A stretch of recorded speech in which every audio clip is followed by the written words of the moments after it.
परिचय। प्रकाश एक ऐसी वस्तु है जिससे सब परिचित हैं। यह विभिन्न स्रोतों से प्राप्त होता है, जिनमें मुख्य है सूर्य। जीने के लिए जरूरी ऊर्जा हमें इसी से मिलती है। इसके बिना, जैसा कि हम जानते ही हैं, जीवन का अस्तित्व संभव ही नहीं है। ऊर्जा का वो रूप जो वस्तुओं को देखने में हमारी सहायता करता है, प्रकाश कहलाता है। उद्देश्य। इस पाठ के अंत में आप निम्न करने में सक्षम हो जाएंगे: प्रकाश को परिभाषित करना, प्रकाश की प्रकृति को समझना, साधारण दर्पण द्वारा प्रकाश के परावर्तन को समझना, परावर्तन के नियम, वास्तविक और आभासी प्रतिबिंब में अंतर करना।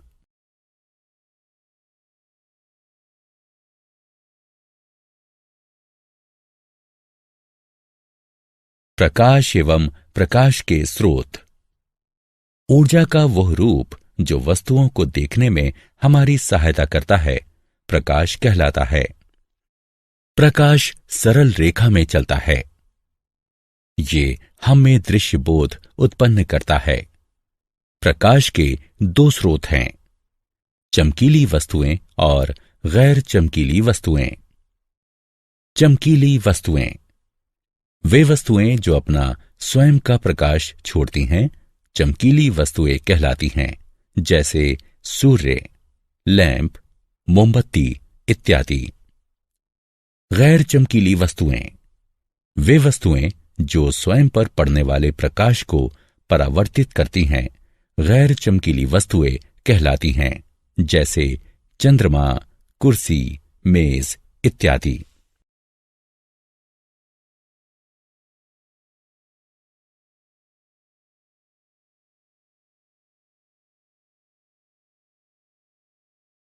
प्रकाश की प्रकृति।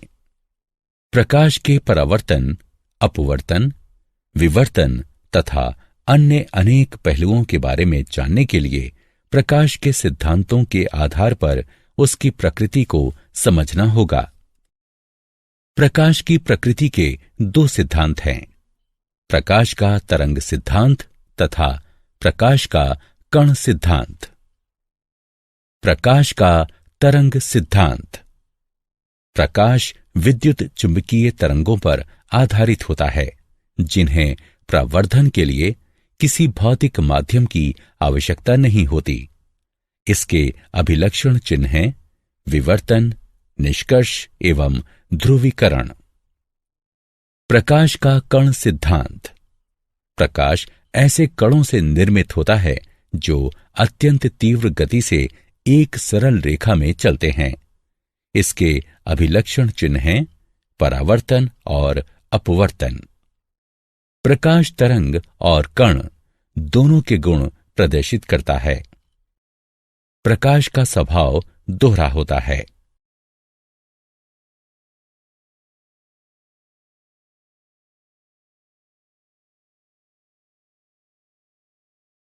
प्रकाश का परावर्तन। किसी वस्तु की सतह पर पड़ने वाली प्रकाश किरणों का वापस भेजा जाना प्रकाश का परावर्तन कहलाता है।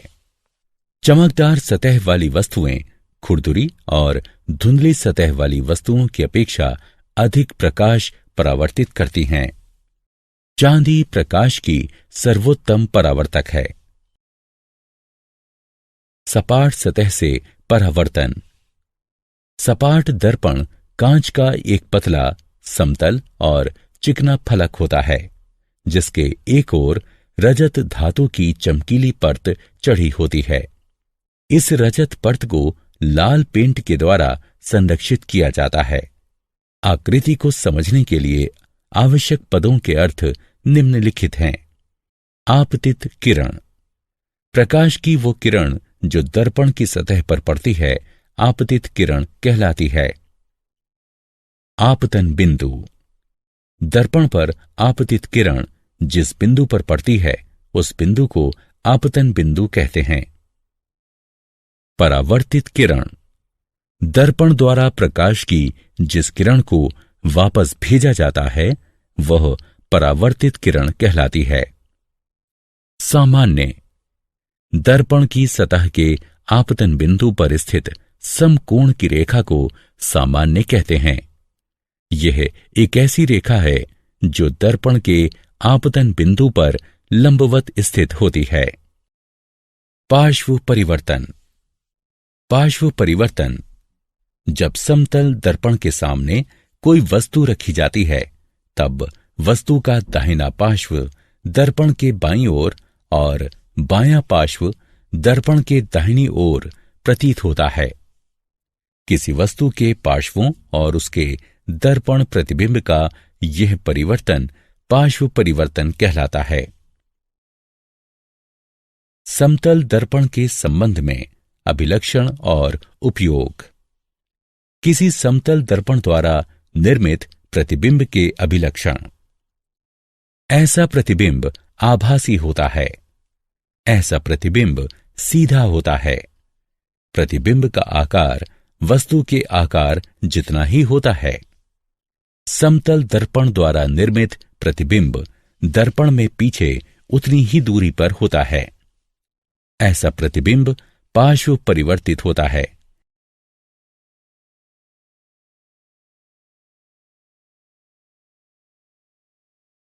समतल दर्पण के उपयोग। इनका उपयोग स्वयं को देखने के लिए किया जाता है। इन्हें विशिष्ट दुकानों जैसे सुनार की दुकान की अंदरूनी दीवारों पर उन्हें अधिक बड़ा दिखाने के लिए लगाया जाता है। समतल दर्पणों का प्रयोग परिदर्शी बनाने में किया जाता है। इनका प्रयोग व्यस्त मार्गों के तीव्र मोड़ों पर दुर्घटनाएं रोकने के लिए किया जाता है। समतल दर्पण के उपयोग। समतल दर्पण का प्रयोग आईने के तौर पर किया जाता है। समतल दर्पण का प्रयोग सौर कुकर में किया जाता है। समतल दर्पण का प्रयोग कैलिडोस्कोप यानी रंगीन कागज से सुंदर आकृतियां बनाने में प्रयुक्त किया जाने वाला एक खिलौना, कांच के टुकड़े या छोटे छोटे मनके बनाने में किया जाता है।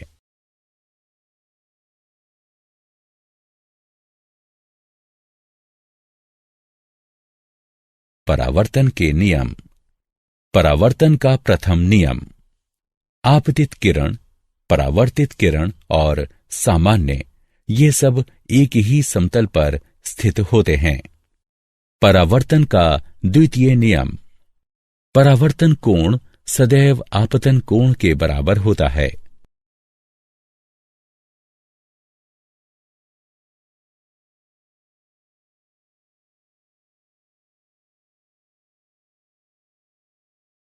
बिंब और प्रतिबिंब में अंतर। बिंब कोई भी वस्तु जो प्रकाश किरणें उत्सर्जित करती है बिंब कहलाती है। प्रतिबिंब। प्रतिबिंब एक प्रकाशिक प्रकटन है जो किसी बिंब से उत्सर्जित हो रही प्रकाश किरणों के किसी दर्पण द्वारा परावर्तित होने से उत्पन्न होता है।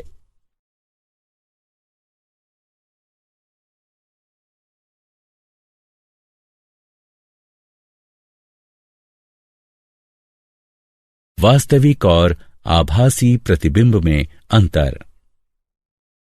वास्तविक प्रतिबिंब वह प्रतिबिंब जिसे दर्पण पर प्राप्त किया जा सकता है वास्तविक प्रतिबिंब कहलाता है। उदाहरण, सिनेमा के पर्दे पर बनने वाला प्रतिबिंब। यह किसी अवतल दर्पण द्वारा बनता है।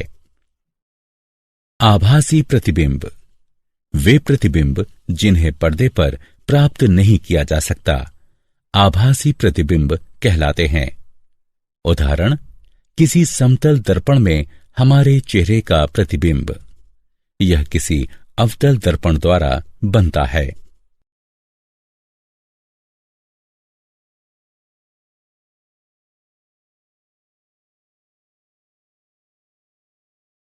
क्या आप जानते हैं दिखाई देने वाले प्रकाश का तरंगदैर्घ्य 380 से 740 नैनोमीटर के मध्य होता है और इसकी आवृत्ति 405 टेराहर्ट्ज से 790 टेराहर्ट्ज के मध्य होती है। प्रकाश, जो कि फोटोन नामक नन्हे पैकेटों में निकलता और अवशोषित होता है, तरंग और कण दोनों के गुण प्रदर्शित करता है। यह गुण तरंग कण द्विविधता कहलाता है। निर्वात में प्रकाश की गति ठीक 29,97,92,458 मीटर प्रति सेकंड आंकी गई है। प्रकाश उत्पन्न करने वाली प्रक्रियाएं हैं नगण्यीकरण या सिंटिलेशन, इलेक्ट्रोल्यूमिनिसेंस, ट्राइबोल्यूमिनिसेंस, चेरेनकोव विकिरण।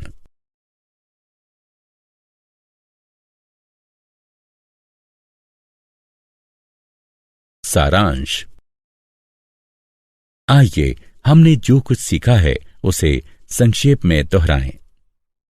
प्रकाश ऊर्जा का ऐसा रूप है जो हमें वस्तुओं को देखने के योग्य बनाता है। प्रकाश तरंग और कण दोनों के गुण प्रदर्शित करता है। इस प्रकार प्रकाश की प्रकृति दोहरी होती है। किसी वस्तु द्वारा उस पर पड़ने वाली प्रकाश किरणों का वापस भेजा जाना परावर्तन कहलाता है। एक माध्यम से दूसरे माध्यम में जाते समय प्रकाश की दिशा परिवर्तित हो जाने को अपवर्तन कहते हैं।